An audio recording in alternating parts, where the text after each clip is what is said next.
আজকে আমি বানাবো মরিচ ভর্তা বা কাঁচা লঙ্কার ভর্তা। এর জন্য আমি নিয়েছি এখানে অনেকগুলো কাঁচা লঙ্কা, আর তার সাথে নিয়েছি এখানে ধনেপাতা, আর একটা ছোট আদাও নিয়ে নিতে পারেন আপনারা এর সাথে। আর নিয়ে নিচ্ছি এখানে সর্ষে, এখানে 2 টেবিল স্পুন মতন সর্ষে নিয়েছি, কালো সর্ষে নিয়েছি এটা। আর নিয়েছি হচ্ছে 1/2 টেবিল স্পুনের মতন। এটাকে বেটে নেওয়ার পর তারপর বাকি জিনিসগুলো আমরা এর মধ্যে মিক্সড করব। এটাকে ভালোভাবে আমি শিলনোড়াতে বেটে নিচ্ছি। আপনারা চাইলে মিক্সারেও করতে পারেন, আমার মিক্সারটা একটু গন্ডগোল করছে বলে আমার এখানে করতে হচ্ছে। আর এভাবে করলে কি হয়, একদিক দিয়ে এখানে লঙ্কার বীজগুলো সব বেরিয়ে যাচ্ছে, সেগুলোকে আমি বাদ দিয়ে দেবো। ঠিক আছে, আর এর মধ্যে দিয়ে দিচ্ছি, এটা আমার ঘরে মিক্স আচার ছিল, সেটা দিলাম 1 টেবিল স্পুনের মতো।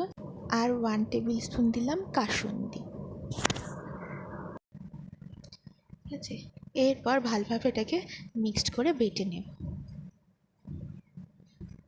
দেখুন, শিলনোড়ায় বাটলে মানে হাত ঠাত খুব জ্বালা করছিল আমার, তো সে কারণে আমি বলি যে মিক্সারেই করবেন। যতই আপনি লঙ্কার বীজ বাদ দেন, কিছু তো থাকেই। এরপর একটুখানি সর্ষের তেল গরম করে কড়াইতে, তার মধ্যে এটাকে ভালোভাবে একটু নাড়িয়ে নেব। ব্যাস, এরকমভাবে নাড়িয়ে নিলে অনেকটা ঝাল কেটে যায়। ব্যাস, হয়ে গেছে, আমাদের মরিচ ভর্তা রেডি হয়ে গেছে। এরপর আমি এখানে নিয়েছি হচ্ছে লাউ শাক একটু সিদ্ধ করে নিচ্ছি, নুন দিয়ে, অল্প একটু নুন দিয়ে সিদ্ধ করে নেব।